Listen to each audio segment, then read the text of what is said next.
Yes, now go back to that one. Nick Sanders here, visiting us at Touratech, distributing meeting.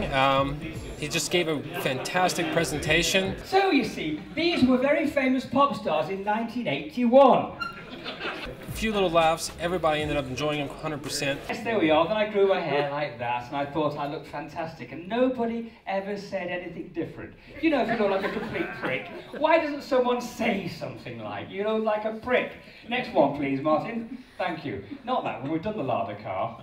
Give us a little spill what's going on. Well, it's fantastic, to be honest. I've met some great friends. I mean, these are kind of distributors, and of course it's business for sure, but, you know, at the same time, they're really lovely people. They laughed over jokes, which is super. The managing director ran off with the chairman's wife and all my sponsorship money. So I ended up doing it for nothing. Carry on. But I had a free week in Raffles Hotel with Miss Singapore. They welcomed me so warmly. You know, prior to being involved in Touratech, I was riding an R1. So with an R1, you're not going to need Touratech parts. You don't need panniers. It's a different concept of riding. But now I'm on the Yamaha Super Tenere, and I need panniers, sure, and I like the suit. You know, I've become involved involved with Touratech. In the Touratech family, yeah, for sure, yeah. And it's a privilege, mostly because they're really good people. I like fat women. Now, this was my landlady. And I think, you know, there's a chance that we'll be involved with my films and books and so forth. So. And what kind of feeling do you get out of Touratech and what they do for you and the involvement that's given? I mean, I can only say what I've seen, you know, and I meet people like Herbert, who's the boss, you know, and he's a very down-to-earth guy. He's straightforward, he's not pretentious, he's not the big businessman you expect him to be. You know, he's just really straightforward. Just one of the guys. Just one of the guys. And I think also helpful. I think if you're a committed round-the-world biker, you're a committed motorcyclist, you've dedicated your life to doing extreme motorcycling, he sees that. And I think he nurtures that. You know, so all I can say really is I'm glad to be part of the family. It's a real pleasure. And what was his first reaction when you pitched him the idea the first time around? Well, he listened intently. Did he think you were a little bit too much extreme, or no? I mean, get a good laugh out of it, or from? No, when you know, you can't be more extreme when you're creating your empire like this. He was good. He was very respectful, and he listened, and he gave me time. That's fantastic. When he didn't have time, so yeah. And we expect to see you in the future. You'll see me a lot. There we go. It's a pleasure. Thank you very much. Nick Sanders, everyone. Touratech. Nick Plum's here, Touratech distributing meeting. We just had a little word with Nick Sanders over there.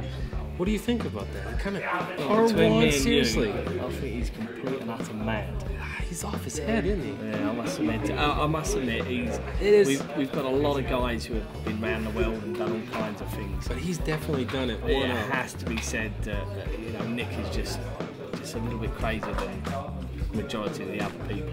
But you know, the responses that the crowd always gets from him is just phenomenal. Well, I think it's one of those things that, you know, you can tell from him, and I know he took the piss out of quite a lot of other travellers that have been around the world. But he is real. I mean, you can see what he says and what he does is complete and utterly down what to he earth. feels. Yeah. Well, down to his earth. Yeah, exactly. Which but is a little bit people do different connect to him on a level. They have some laughs. And, you know, the stories he's got are phenomenal. Well, I think he's taken back a bit by being invited here at the Touratech event, seeing all the people here and all the countries, because I don't think any of us could really understand.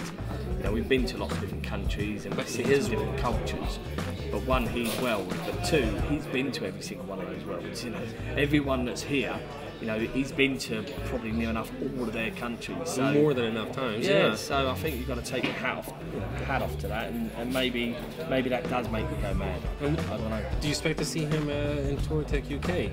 Oh, he's stopping by, have a few, you know. Oh, he does, because luckily for us, he only lives about an hour and a half away from us. So okay. He's got a place in Wales. Mm-hmm. He's actually building a purpose-built kind of theatre place right next door to his house.